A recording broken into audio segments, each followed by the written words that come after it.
We almost got hit by a train going to an intramural game.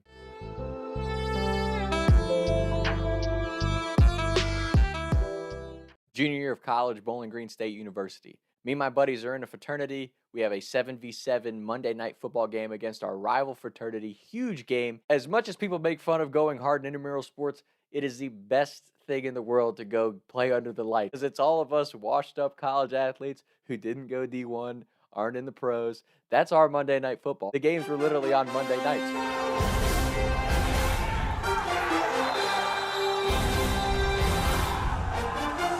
This was our shining moment. 8:15 game. I'm picking up my buddy Kyle.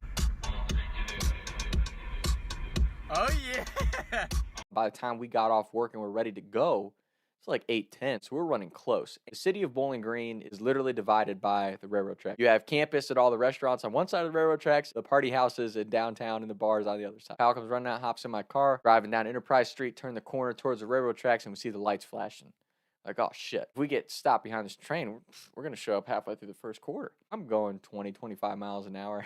Trains aren't flying through there, but they're still moving. At first, I'm like, oh shit. Train, because the lights are already flashing. They didn't have the railroad crossing guardrail things that come down, just the flashing lights. I look at Kyle. He's like, you got to do it.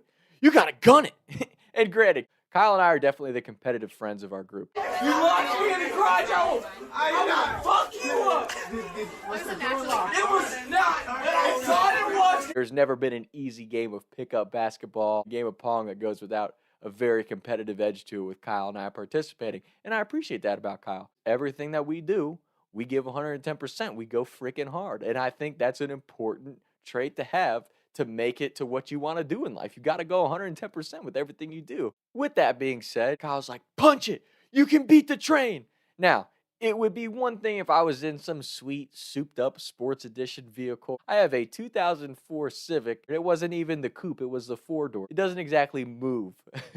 I'll put it that way. So I punch it in my Civic. And I'm looking at the train. I see the train coming. I'm like, this is going to be kind of close. I absolutely floored it. I think everyone knows when you accelerate really hard in the older cars, it has like that delayed acceleration. So I slam on the gas. My RPMs go way up. The car doesn't move. And then it shoots forward. And I'm like, oh, here we go, baby. I got to beat this damn train. So I'm not even looking at it. I'm like, please, God, just help me make it.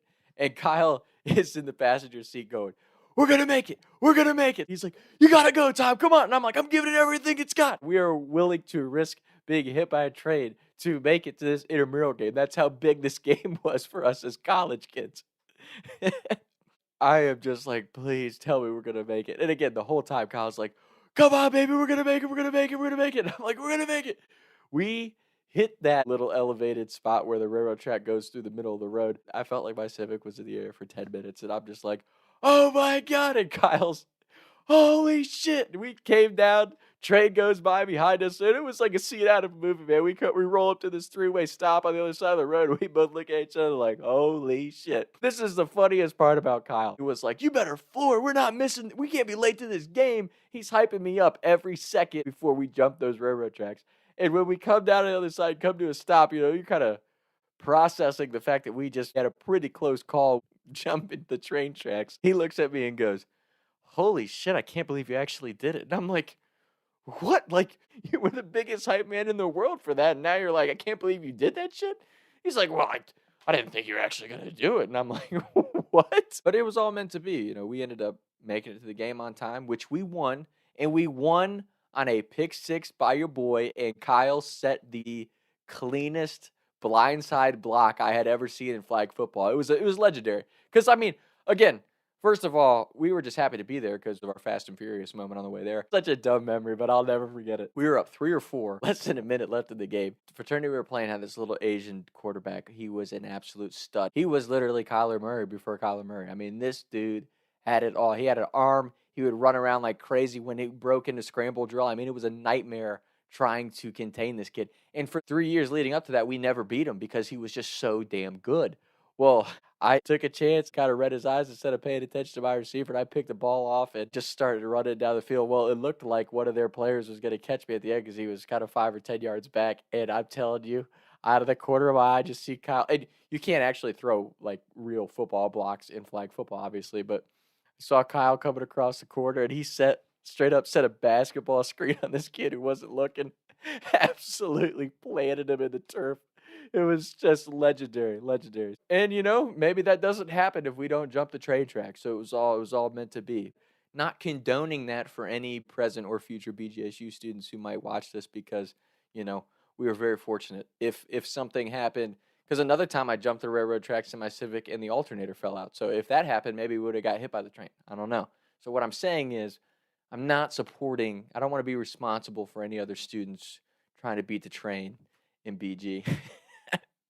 But that was a hell of a story. And again, just one of those things. I guess it's just guy stuff, because in our head immediately, we were not missing that intramural game.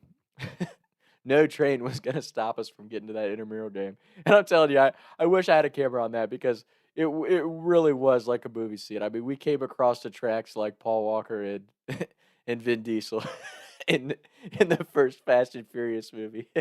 I was definitely sitting there for a moment thinking about all the possibilities. Okay, if the train hits us at 40, is that like immediate death, or will we die after it runs us over? Like, those thoughts were definitely in my head at one point, but I have my hype man Kyle like, we're gonna make it, baby. So, so shout out Kyle for always being my wingman in those situations. Shout out Kyle for being the best wingman, man. But oh my gosh, just an absolute classic story. That's one thing, man. Truthfully, me and my buddies have done a lot of stupid stuff, and we've made a lot of bad decisions. But I do have to fully believe in the quote "good vibes only," because it's one thing about me and my friends. We've never done anything out of ill intention. We've never purposely tried to do something to harm somebody else. Up to this point, we've all been very fortunate to not get into too much trouble or too many bad situations because of it. So, not saying I know a lot about life or understand things very well, but I do believe intention is everything. And as much as people have made fun of me and my buddies for the stuff we've done and some of the decisions we've made over the years, our intentions have always been pretty pure for the most part. So, and I feel like that's been our saving grace. So, I'll say that to all the college and high school age kids that watch this. Just keep living your life, be the best version of you, and if your intentions are good, hopefully that carries you to good places in life. That's today's story. Hope everyone's well. Talks to Tom. Taking shots by the lake till I can't even breathe no more, see no more. I was riding around town thinking to myself, is it gonna get